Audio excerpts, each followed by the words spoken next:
Mystery, mystery, life is a riddle and a mystery. Mystery, mystery, life is a riddle and a mystery. Where do we come from? What are we? Where are we going? Where do we come from? What are we? Where are we going? Where do we come from? Where do we come from? Mystery, mystery, life is a riddle and a mystery. Mystery, mystery, life is a riddle and a mystery. It's our theme for this month, life and death. We don't know. It's all a mystery. But it's kind of fun trying to figure it out. So, if you have a chalice at home, I would love for you to light it with me. I will light mine if you will light yours. And we will say our invocation together and share our covenant. Because this is indeed a day to celebrate. Let us then rejoice in it and be glad, and let us count our many blessings. Let us be grateful for the capacity to feel and to understand. Let us be grateful for the incredible gift of life. And let us be especially grateful for the ties of love that bind us together, giving dignity, meaning, worth, and joy to all of our days. Please join me in our covenant. Love is the spirit of this church, and service is its law. This is our great covenant, to dwell together in peace, to seek the truth in love, and to help one another. This is a Navajo story of Annie and the Old One by Miska Miles, illustrated by Peter Parnall. It's a wonderful story of how the Navajo generally view the circle of life and its connections with the earth. I hope you enjoy it. I hope you enjoy the mystery of it.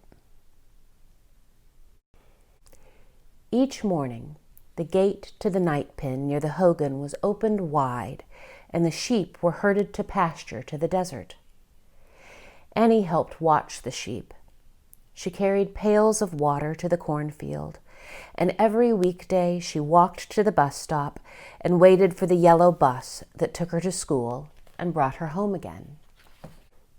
Best of all were the evenings, when she sat at her grandmother's feet and listened to stories of times long gone. Sometimes it seemed to Annie that her grandmother was her age, a girl who had seen no more than 9 or 10 harvests. If a mouse skittered and jerked across the hard dirt floor of their hogan, Annie and her grandmother laughed together. And when they prepared the fried bread for the evening meal, if it burned a bit black at the edges, they laughed and said it was good. There were other times when her grandmother sat small and still, and Annie knew that she was very old. Then Annie would cover the thin knees of the old one with a warm blanket. It was at such a time that her grandmother said, "It is time for you to learn to weave, my granddaughter." Annie touched the web of wrinkles that crisscrossed her grandmother's face and slowly went outside the hogan. Beside the door, her father sat cross-legged, working with the silver and fire, making a handsome, heavy necklace. Annie passed him and went to the big loom where her mother sat weaving. Annie sat beside the loom, watching, while her mother slid the weaving stick in place among the strings of the warp. With red wool, her mother added a row to a slanting arrow of red, bright against the dull background. Annie's thoughts wandered. She thought about the stories her grandmother had told, stories of hardship when rains flooded the desert, of dry weather when rains did not fall, and the pumpkins and corn were dry in the field. Annie looked out across the sand where the cactus bore its red fruit and thought about the coyote, God's dog, guarding the scattered hogans of the Navajo. Annie watched while her mother worked. She made herself sit very still. After a time, her mother looked at her and smiled. "Are you ready to weave, my daughter?" Annie shook her head. She continued to watch while her mother twisted the weaving stick in the warp, making a shed for the strands of gray and red wool. At last her mother said softly, "You may go," almost as though she knew what Annie wanted. Annie ran off to find her grandmother, and together they gathered twigs and brush to feed the small fire in the middle of the hogan. When the evening meal was done, the grandmother called her family together. Annie and her mother and father stood quietly, respectfully, waiting for the grandmother to speak. A coyote called shrilly from the mesa. There was no sound in the hogan. There was no sound at all, except a small snap of the dying fire. Then the grandmother spoke softly. "My children, when the new rug is taken from the loom, I will go to Mother Earth." Annie shivered and looked at her mother. Her mother's eyes were shining bright with tears that did not fall, and Annie knew what her grandmother meant. Her heart stood still and she made no sound. The old one spoke again. "You will each choose the gift that you wish to have." Annie looked at the hard earth, swept smooth and clean. "What will you have, my granddaughter?" the grandmother asked. Annie looked at the weaving stick propped against the wall of the hogan. This was the grandmother's own weaving stick, polished and beautiful with age. Annie looked directly at the stick. As though Annie had spoken, her grandmother nodded. "My granddaughter shall have my weaving stick." On the floor of the hogan lay a rug that the old one had woven long, long ago.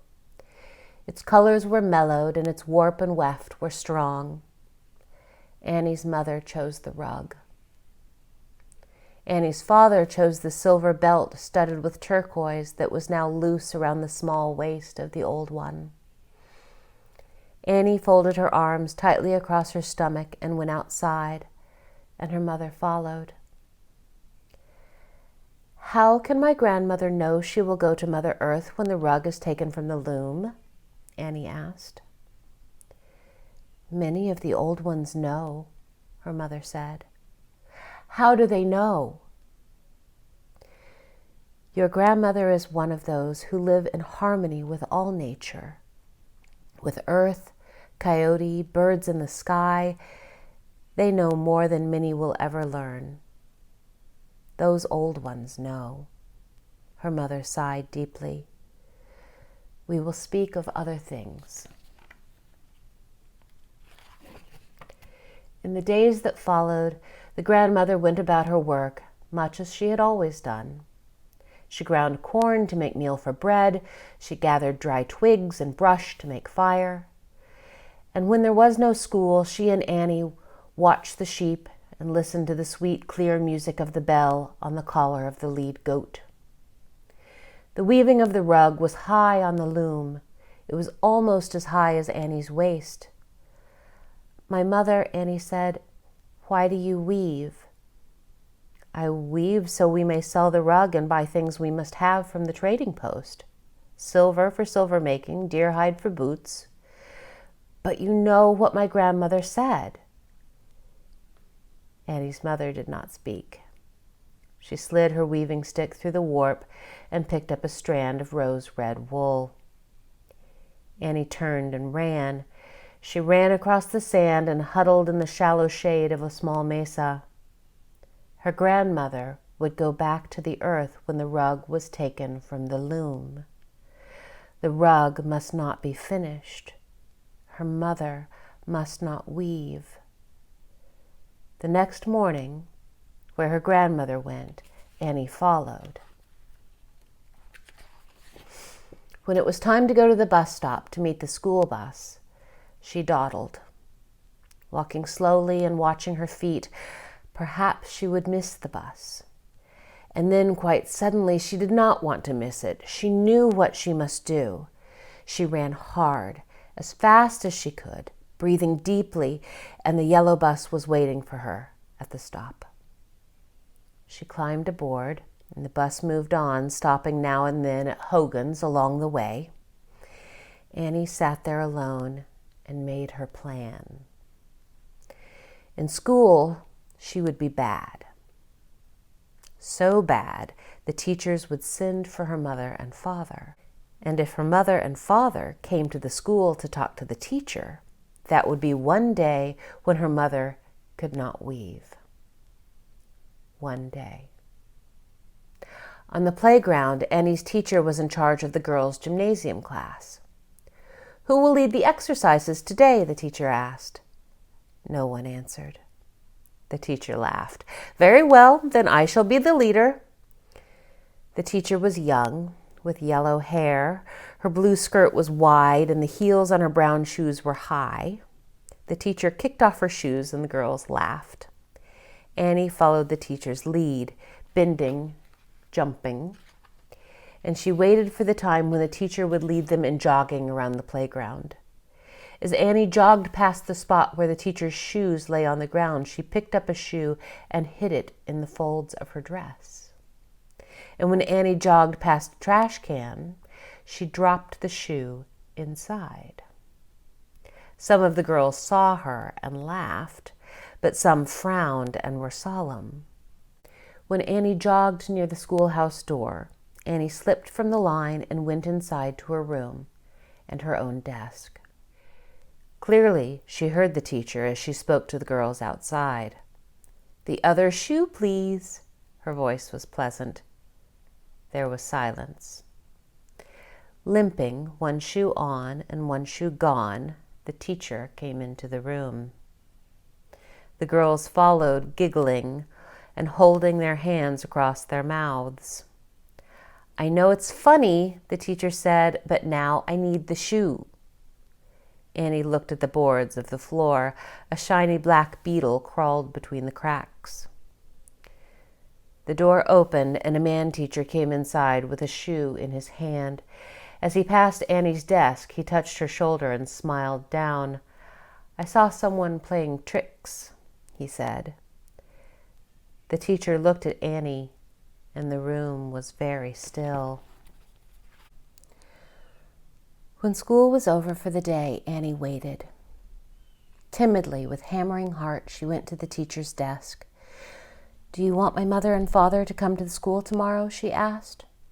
"No, Annie," the teacher said. "I have the shoe. Everything is all right." Annie's face was hot and her hands were cold. She turned and ran. She was the last to climb on the bus. Finally, there was her own stop. She hopped down and slowly trudged the long way home. She stopped beside the loom. The rug was now much higher than her waist. That night, she curled up in her blanket. She slept lightly and awakened before dawn. There was no sound from her mother's sheepskin. Her grandmother was a quiet heap in her blanket. Annie heard only her father's loud, sleeping breath. There was no other sound on the whole earth. except the howling of a coyote from far across the desert. In the dim light of early morning, Annie crept outside to the night pen where the sheep were sleeping. The dry wood creaked when she opened the gate and pushed it wide open against the fence. She tugged at the sleeping sheep until one stood quietly. Then the others stood also, uncertain, shoving together. The lead goat turned toward the open gate, and Annie slipped her fingers through his belled collar. She curled her fingertips across the bell, muffling its sound, and led the goat through the gate. The sheep followed. She led them across the sand and around the small mesa, where she released the goat. "Go," she said. She ran back to the hogan and slithered under her blanket and lay shivering. Now her family would hunt sheep all day. This would be a day when her mother would not weave. When the fullness of morning came and it was light, Annie watched her grandmother rise and go outside. Annie heard her call, "The sheep are gone." Annie's mother and father hurried outside and Annie followed. Her mother moaned softly, "The sheep, the sheep." "I see them," the grandmother said. "They graze near the mesa." Annie went with her grandmother, and when they reached the sheep, Annie's fingers slipped under the goat's collar, and the bell tinkled sharply as the sheep followed back to the pen. In school that day, Annie sat quietly and wondered what more she could do. When the teacher asked questions, Annie looked at the floor. She did not even hear. When night came, she curled up in her blanket, but not to sleep. When everything was still, she slipped from her blanket and crept outside. The sky was dark and secret. The wind was soft against her face. For a moment, she stood waiting outside until she could see in the night. She went to the loom. She felt for the weaving stick, and there in its place among the warp strings, she separated the warp and felt for the wool. Slowly, she pulled out the strands of yarn, one by one. One by one, she laid them across her knees. And when the row was removed, she separated the strings of the warp again and reached for the second row. When the woven rug was only as high as her waist, she crept back to her blanket, taking the strands of wool with her. Under her blanket, she smoothed the strands and made them into a ball. And then she slept. The next night, Annie removed another day's weaving. In the morning, when her mother went to the loom, she looked at the weaving, puzzled. For a moment, she pressed her fingers against her eyes. The old one looked at Annie curiously. Annie held her breath. The third night, Annie crept to the loom. A gentle hand touched her shoulder. "Go to sleep, my granddaughter," the old one said.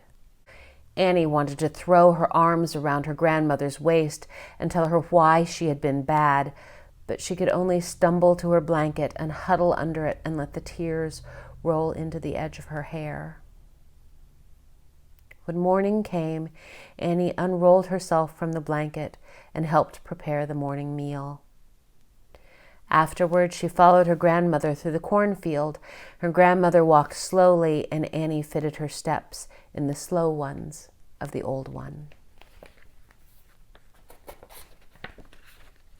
When they reached the small mesa, the old one sat crossing her knees, folding her gnarled fingers into her lap. Annie knelt beside her. The old one looked far off toward the rim of the desert where the sky met sand. "My granddaughter," she said, "you have tried to hold back time. This cannot be done." The desert stretched yellow and brown away to the edge of the morning sky. The sun comes up from the edge of the earth in the morning. It returns to the edge of the earth in the evening. Earth from which good things come for the living creatures on it. Earth to which all creatures finally go. Annie picked up a handful of brown sand and pressed it into the palm of her hand. Slowly, she let it fall to the earth. She understood many things. The sun rose, but also set. The cactus could not bloom forever. Petals dried and fell to the earth. She knew that she was part of the earth and the things on it. She would always be part of the earth, just as her grandmother had always been, just as her grandmother would always be, always and forever. And Annie was breathless with the wonder of it. They walked back to the hogan together, Annie and the old one. Annie picked up the weaving stick. "I am ready to weave," she said to her mother. "I will use the stick that my grandmother has given me." She knelt at the loom. She separated the warp strings and slipped the weaving stick in place, as her mother had done, as her grandmother had done. She picked up a strand of gray wool and she started to weave.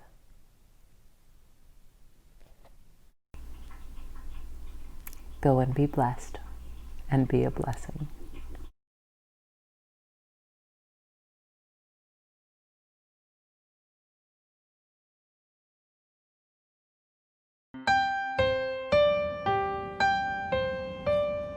Go now in peace, go now in peace. May the love of all surround you everywhere, everywhere.